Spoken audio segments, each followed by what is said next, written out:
A trend is forming that the Reds have to change, must change, if they are going to reach their ultimate goal this year.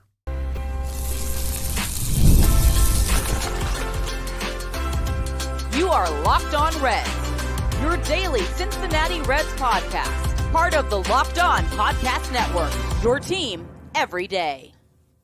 Welcome into the Locked On Reds podcast. My name is Jeff Carr, and I am a lifelong Cincinnati Reds fan. I've been podcasting about this team for now the 7th season, talking about your Cincinnati Reds every single day on Locked On Reds, as we are part of the Locked On Podcast Network, your team every single day. And on today's show, I've hit an interesting point in the baseball season as a fan, and you may benefit from it. I'll tell you what that is coming up later on in the show. We'll discuss the irony of Nick Martinez putting together his best night while a possible replacement for him began a rehab assignment on the same night. That's coming up in a few minutes.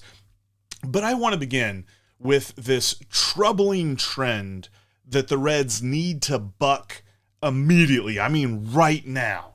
That's coming up on today's episode that is brought to you by FanDuel. Right now, new customers can get $250 in bonus bets when your first $5 bet wins. All right, yesterday, or on the last episode of the Locked On Reds, we talked about some trends that I've been seeing with the Reds that are positive and very good and very well-received signs that the Reds season is going to go as we hoped. There's a big-time negative that I'm seeing a lot to this point that the Reds need to fix. And I'm not talking about erasing the mistakes. Mistakes are going to happen. I'm talking about they need a scrambler. Bear with me for a minute on this because this is a cross-sport reference when it comes to football and golf and all this other stuff. The term scrambling means different things depending on what sport you're looking at. A scrambler in football is a quarterback that can move. A good scrambler in golf is a guy that can hit a bad shot and then turn that bad shot into a good hole. Still make par, maybe even make birdie. He's able to turn a bad first or second shot into something that does not sink his overall game, his overall tournament, his overall score. The Reds don't have that guy right now when it comes to their mistakes. Because they make mistakes, and then those mistakes become more mistakes, and then those more mistakes become losses. That's happened a lot so far this season. And while there's still plenty of people that are just like, oh my gosh, they've got to get rid of the mistakes, I understand that any baseball team, not just the Reds, not just young baseball players, but any baseball team is going to make mistakes in the 162. It's a long season. You don't go that long without making a bonehead play or two. Nobody's perfect. Even Hall of Famers made bonehead plays every so often. But it seems like the Reds make a lot. And when they make some, they make more pretty much every time. Because they don't have that guy. There's not a guy on the field that they can turn to whenever they're in a way. The bonehead play that doomed them on Tuesday night was the bouncing ball right down the first base foul line. It was going to stay fair. And Graham Ashcraft picks it up. He turns, and he's immediately looking at the back of the runner. He does not have a clear throwing path to Jeimer Candelario at first base. So he tries this little okey-doke, I don't even know, like lob throw, like almost a basketball shot. He almost tried to hit a fadeaway from the elbow or something to try to get the ball to Jeimer Candelario. Well, it was a bad throw. There was no chance Jeimer Candelario was going to catch it and get the out. And he doesn't even catch it. And oh, by the way, there was a runner on second base that because of all of this kerfuffle scores. And that was the go-ahead run. That was the difference in the game. Because at that point, the game was tied at 3. Graham Ashcraft didn't have the best outing out of the bullpen. He gave up the lead, and he then gave up the go-ahead run to the Marlins with this bonehead play. And yeah, you would love for Graham Ashcraft to not make the play in the first place, because if he eats the ball, sure, the guy's safe at first, and there's still 2 outs, but there's 2 outs with runners on first and third.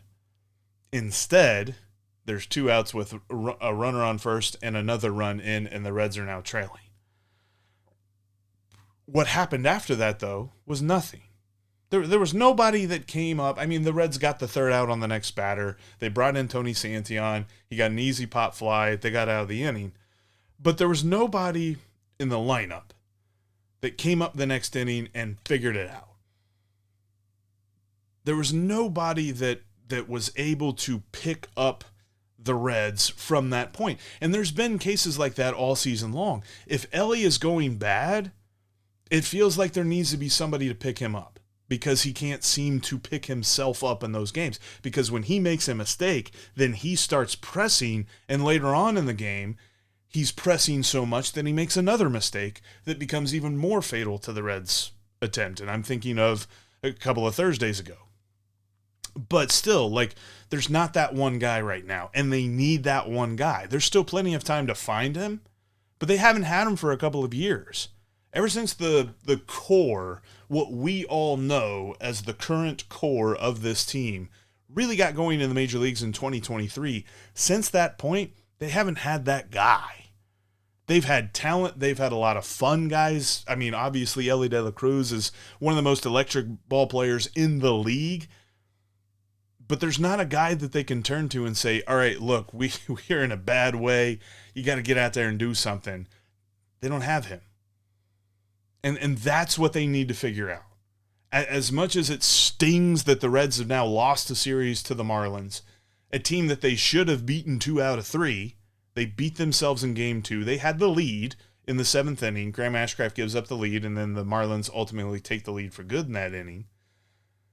But as much as it stings that they lose 2 out of 3 to a team like the Marlins, there have been plenty of teams that have lost to lesser teams and still gone on to have good seasons. How do they go from here?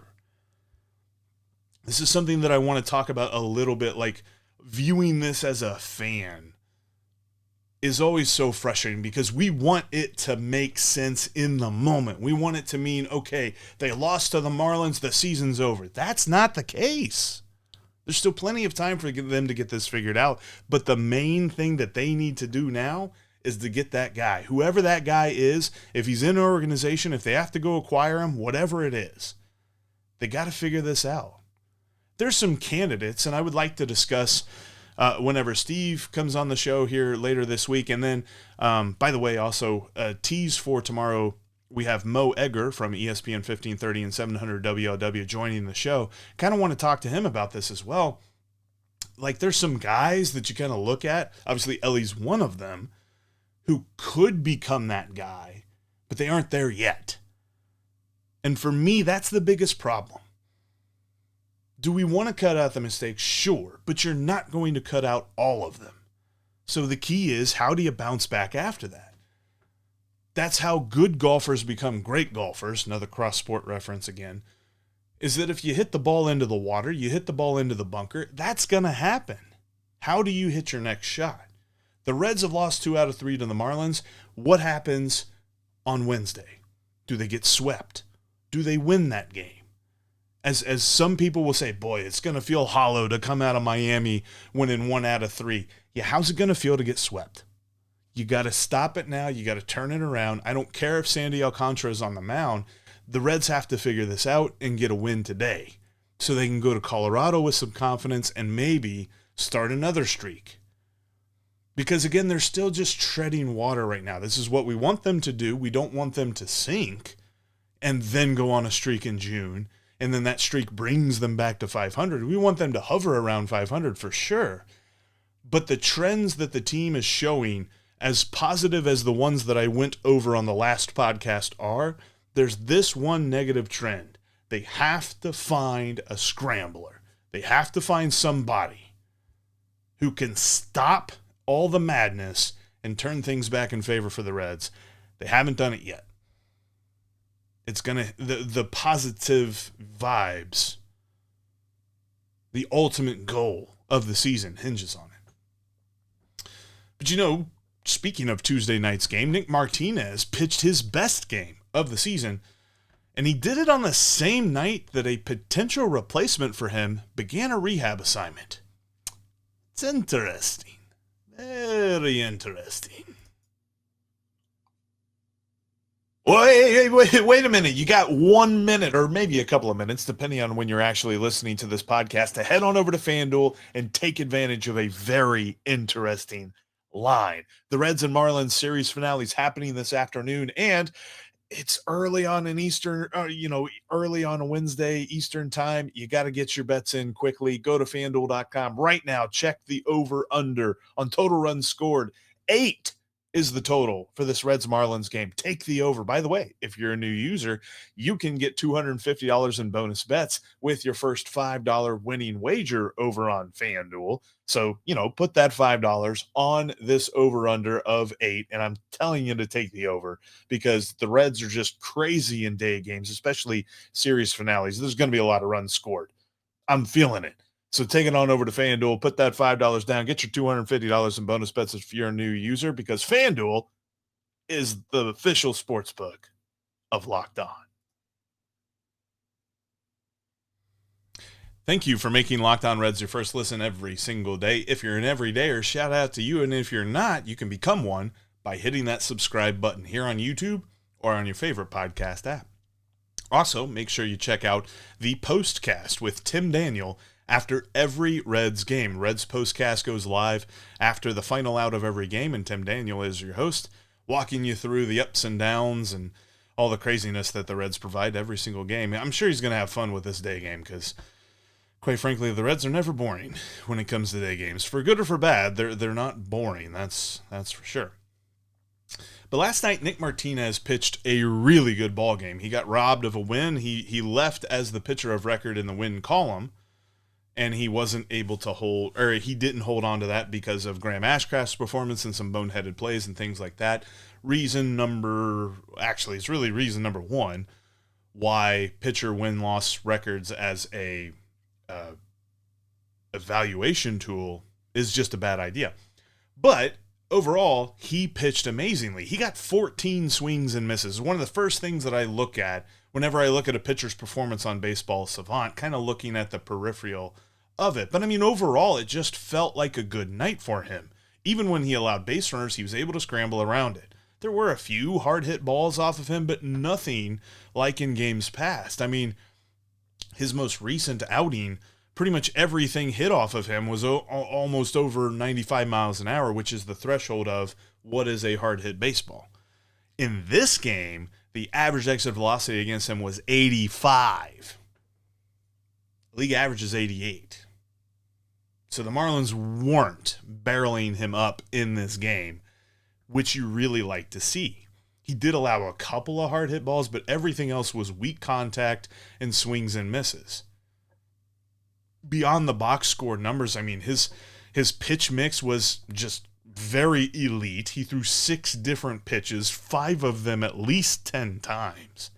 This is the start, by the way. This is the start. The kind of performance that the Reds were imagining whenever they gave him the qualifying offer. Steve and I talked about this after his most recent start. Steve is beginning to believe that it was a mistake to give him the qualifying offer. I'm not there yet, but I'm definitely not solely in the camp of, no, it was not a mistake, it was a great idea. Jury's still out on that for me. But this is what they were envisioning. Almost 6 innings, pitched 5 2/3, but almost 6 innings and only 2 runs or less allowed. That's a beautiful start, and you take that every single time out. But the interesting part about it is the timing for me. Maybe Nick Martinez just needs a little bit of pressure on him. And when I mean pressure, I don't mean guys standing in scoring position on second or third. I mean the idea that there could be somebody who takes his spot on the roster or takes his spot in the starting rotation, because Wade Miley began his rehab last night in Dayton. Now, he's a long way off. Wade Miley's not going to be up here next week because he's got to get stretched out. He threw 49 pitches in Dayton on Tuesday night. So he's nowhere near hitting the major leagues. But he is a guy that if you're looking at the Reds organization, you're saying who could pitch as a starting pitcher instead of Nick Martinez, and could you move Nick Martinez to the bullpen and bring somebody else into his spot? Wade Miley's one of those options.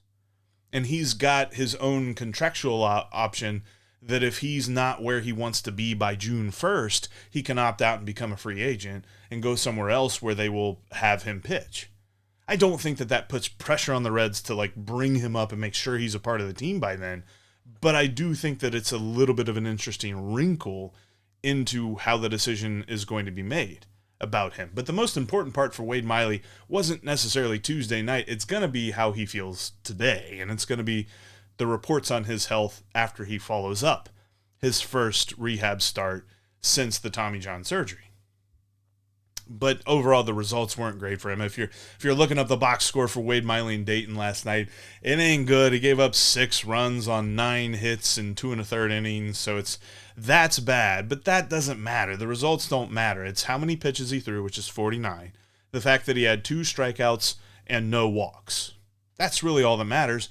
But the most important thing will be how he recovers from this, because the whole thing is about getting him healthy and getting him ready to play in the majors. We're not going to be sitting here and saying, well, he gave up 6 runs in Dayton on Tuesday night.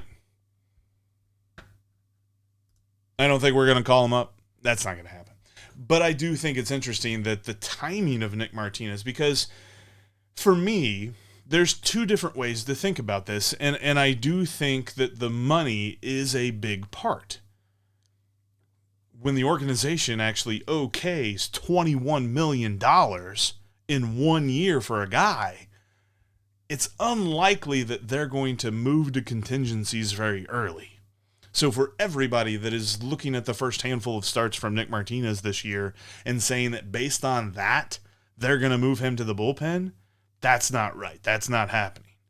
But if he were to continue this, if we were to see Nick Martinez continue into June with this whole, he's got 1 really good start and then 2 not so good but kind of okay starts and 1 really bad start, then you really do start to think about it. So I'm be curious to see how he builds on this really good start. But it was a fantastic night for him. And it's just a bummer that the Reds weren't able to parlay that into a win. But that's baseball, right? I mean, I'm going to keep saying this at least for 1 more day. The fact that the Reds scored 24 runs on Sunday, baseball just, the whole idea and the baseball universe just determines that means the next couple of games the lineup's just not going to work quite right. And while they've still been getting hits and they've still been scoring runs, they haven't been doing as much as they need. And that's just the karma of it all, I guess. But overall, a really good night on the mound for Nick Martinez. And a quick thought before we move on in today's show, but quick thought, Graham Ashcraft, now 2 not so great appearances. Last Thursday in extra innings, this game kind of blows up a little bit in short stints. Relief pitching is a fickle thing. It's very hard to know somebody from just a couple of appearances. So you kind of got to take a bunch of appearances, put them all together, see what you see. And right now I don't know who Graham Ashcraft is. So I'm not going to go crazy one way or the other because he ends up losing a game. And it was cool to see Scott Barlow get out of the jam that Tony Santillan kind of created the next inning. Tony Santillan didn't look that great either. His command kind of left him. That's going to be something to monitor because he started walking people, and Tito wanted nothing to do with that. But I think overall the bullpen still is very interesting. Very, very. I don't know that I'm worried about the bullpen, but I don't love the situation either. But I know this. I'm happy to see the start that Nick Martinez had on the night that Wade Miley started his rehab stint. But when it comes to the season, there's definitely a couple of different checkpoints as fans. There's like certain points where it's like, okay, now you can really start to hammer these guys for not doing so good. Oh boy, now here's the stretch run. They can't lose now, or things like that. But there's also another point that I hit. And I hit it this week, and it's something that I feel like you need to hear.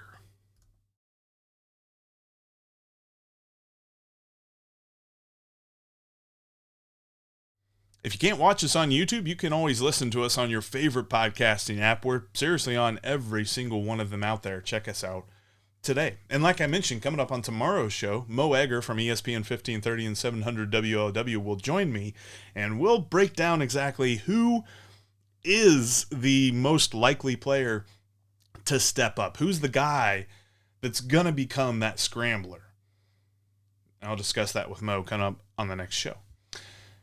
All right, I've kind of hit a point. The baseball season is such a funny time because I'm a fan of all sports. Big football fan, big baseball fan, big basketball fan, big golf fan, honestly.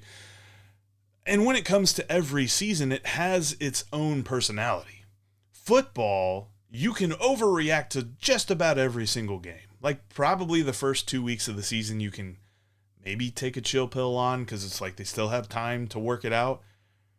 Basketball, a little bit longer, especially when you're talking about the NBA. In college basketball, it's almost as if the first 2 months of the season don't even matter that much. But baseball's weird because there's definitely been seasons here in the past. The most recent one that sticks in my craw is 2021, where it's like if you had a better April, you make the playoffs. So whenever you're struggling in April, you're going crazy as a fan. You're like, why aren't they doing better? Why don't they have this figured out? Why aren't they hitting 300 as a team? Why aren't they perfect on this fielding play? Things like that. And then there's a point where everything kind of mellows out a little bit. I hit that point this week where it's not that I don't care. It's that I'm just realizing it's a long season. Some things have a lot longer to play out. There's definitely a lot of folks that are wondering about Spencer Steer. There's some folks that are starting to wonder about Matt McClain, who has slowed down a little bit. But there are certain signs with both of those guys that there's nothing to worry about. It's a slump and they'll be fine. I think when you watch baseball, you have to consider that there is the singular game. There is what happens on Tuesday night. There is what happens on Wednesday afternoon. But you can't take that moment and blow it up and say, this is what every single night is going to be like for 162 games. Because, as we know, not every single day is like what Easter Sunday was for the Reds, where they scored 24 runs. Baseball has its weird aberrations where, look, there's probably a chance the Reds lose a game 24-2. It's really hard to predict that because, a lot of bad things have to happen in that game, like they happened for the Orioles. But that's just baseball. That's why baseball is such a beautiful thing. But to watch it as a fan, it's really hard. Like I caution, and I don't tell anybody this is how you should root. But just having been a fan of the Reds, and you've been a fan of the Reds probably for a long time too. If you're new here, this happens a lot, but being a fan of the Reds my entire life, there are points in the season where it feels like every single day is just such a battle. And those are the days that it's good to know that there's a long season, because sample sizes can really cripple your enjoyment of the game. I still believe, and obviously, it's a very subjective thing. It's not as if I'm right with what I'm about to say, but in my mind, I'm right that baseball is the best sport in the world. There's soccer fans that disagree with me. There's football fans and basketball fans. I get it. I understand. Whatever. I still think baseball's the best. And so for me to allow small sample sizes to dampen my enjoyment of it, well, that's on me. And to hit that point in the season, it's a little bit of a release. And I think that is something we all need to kind of strive for. Because you hear it a lot, especially when you go to the ballpark. Boy, if this happens, if they do this, if they give up this lead, then what? There's 140 more of these games left, dude. I get it. It's going to stink if they give up the lead here. But that's just going to be for tonight. The beautiful thing and the burden of baseball is that when you have a really, really good game, guess what? You're playing tomorrow. You better bring it tomorrow too. But if you have a really, really bad game, as Terry Francona, I'm quoting him in this, you're going to think it's kind of funny. But as Tito has said in post-game interviews multiple times now, so I think it's okay to quote him on this, but when you have a bad game, you just flush it and move on. And so we as fans, there's got to be a little bit of that too. There's definitely some moments where it seems like this guy really ain't working out. But like for every question about Spencer Steer right now, how many of you are that sold on Noelvi Marte? Because I like what I'm seeing from Noelvi Marte, but I'm not ready to say that he is bona fide back, put him in at third base every single day, and sign him to a long-term contract extension. I like what I'm seeing, and I want to see more of it. With Spencer Steer, I don't like what I'm seeing, but I'm expecting that he will turn around here soon. And he's not going to turn around in AAA. You can't turn around in AAA, which, by the way, quick PSA for anybody that doesn't know, AAA pitching is far inferior to Major League pitching. So when you say send a guy down to AAA to figure it out, that doesn't work. They don't figure anything out in AAA. That's why Will Benson's hitting like 400 in Louisville. Because he's just better than AAA pitching, but he still hasn't quite figured out Major League pitching. End of PSA. But still, the point of this, and the point of what I'm getting at is, I would like you to enjoy Reds baseball more by realizing that sample sizes can cripple you. Don't take a handful of games and think, because these handful of games have been bad for player A, his situation must now change. Baseball doesn't work in 5-game sample sizes. Playoff baseball is a different animal. And Lord willing, the Reds will get there and we'll figure that out altogether. Because like 2020, I don't even count 2020. So it's been a while since that's happened. But right now, it feels like there is a playoff level stress to Reds fans where we are so impatient because we have seen this team time and time again miss the mark. And we think that because we've seen them miss the mark so much that when they lose a game in this current season, that then means that they won't hit the mark this season either. There's still plenty of time for them to figure that out. And like I said at the beginning of the show, if they find that guy that can turn things around whenever mistakes happen, whenever errors are made, whenever base running blunders, whenever toot blands happen, thrown out on the base paths like a nincompoop. That's what toot bland stands for. I didn't come up with that, by the way. But I digress. Whenever those things happen, and if they find that guy that can turn it around after that, then a lot of this stuff that we're worried about, batting average for player A or, strikeout percentage for player B, that's not going to matter as much. Because the big picture of this team is they are talented. They just haven't put it together yet. Tito's going to get them to put it together. I believe it. And I think that's going to happen very soon. And I'm really excited to see that happen. And I'm excited for you to be along with me on this journey that is the 162 in the baseball season. But that's going to do it for today's Locked On Reds podcast. Thank you so much for checking us out. On the next Locked On Reds podcast, Mo Egger is going to join us. We're going to dissect exactly who is the most likely candidate to become that stopper, scrambler. I'm going to throw the idea to him as to what the term should be. I like scrambler, but I also understand that's going to be confusing in football terms and all this other stuff. Anyway, Mo Egger is going to join us on the next podcast. And then after that, we're going to break down the Marlins series with Jeremiah Geiger from Locked On Marlins. I guess we'll let him gloat a little bit because the Marlins got the series win. Oh, well. Anyway, thank you for joining us here today. Make sure you check out Tim Daniel every single night on the Reds Postcast. And now for your next listen, check out Locked On MLB Game Night, as we have you covered for every single game, every single night. It's on the Locked On MLB YouTube channel and on the Locked On MLB audio podcast feed. You can find it everywhere you find Locked On Reds. But until tomorrow, you can always trust that we will be Locked On Reds every single day.